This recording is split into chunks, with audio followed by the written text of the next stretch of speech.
ইসরায়েলের কারাগারে থাকা ফিলিস্তিনিরা মুক্তি পেতে শুরু করেছেন, ফিরছেন নিজ ভূখণ্ড গাজায়। গাজার খান ইউনিস শহরের কয়েকজন ফিলিস্তিনির সঙ্গে কথা বলেছে কাতার ভিত্তিক সংবাদ মাধ্যম আল জাজিরা।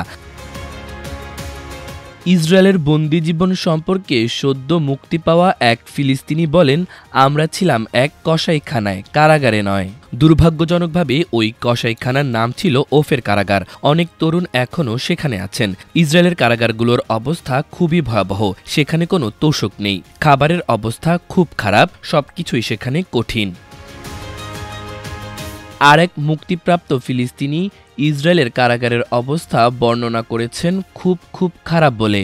তিনি বলেন, খাবার, নির্যাতন, প্রহার সব দিক থেকেই অবস্থা ভয়ানক। সেখানে খাবার বা পানি কিছুই ছিল না। আমি টানা 4 দিন কিছু খাইনি। এখানে এসে আমাকে 2টি মিষ্টি দেওয়া হয়েছে, আমি ওগুলোই খেয়েছি। অন্য ফিলিস্তিনি বন্দীদের সঙ্গে গতকাল সোমবার মুক্তি পান অনেকেই। তাদের মধ্যে একজন বলেন, নিজের অনুভূতিকে তিনি ভাষায় প্রকাশ করতে পারছেন না। তিনি আরও বলেন, এ অনুভূতি ভাষায় প্রকাশ করা যায় না। কারাগারের বাইরে মুক্ত আকাশে সূর্য দেখা এক অবর্ণনীয় অনুভূতি। আমার হাত এখন শৃঙ্খলমুক্ত। স্বাধীনতার কোনো মূল্য হয় না, এটা অমূল্য। আল জাজিরার প্রতিবেদনে বলা হয়েছে, ইসরায়েল প্রায় 250 জন ফিলিস্তিনি বন্দীকে মুক্তি দিয়েছে। তারা আজীবন বা দীর্ঘমেয়াদে সাজা ভোগ করছিলেন। পাশাপাশি গাজায় দেশটি যুদ্ধ শুরু করার পর থেকে আটক করা আরও প্রায় 1718 জন ফিলিস্তিনিকে ছেড়ে দেওয়া হয়েছে। জাতিসংঘ এই বন্দীদের বলপূর্বক গুম হওয়া ব্যক্তি হিসেবে বিবেচনা করেছিল।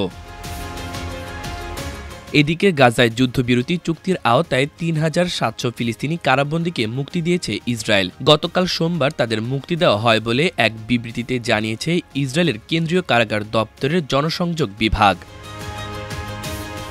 2টি ব্যাচে মুক্তি দেওয়া হয়েছে এই কারাবন্দীদের। প্রথম ব্যাচটি ফিলিস্তিনের পশ্চিম তীর অঞ্চলের রাজধানী রামাল্লার পশ্চিম অংশে ইসরায়েলের মালিকানাধীন ওফের কারাগারের। এই ব্যাচে কারাবন্দীদের সংখ্যা ছিল প্রায় 2000।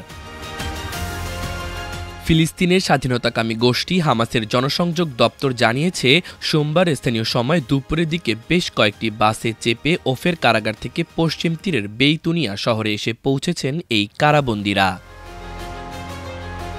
মাল্টিমিডিয়া ডেস্ক, আমার দেশ।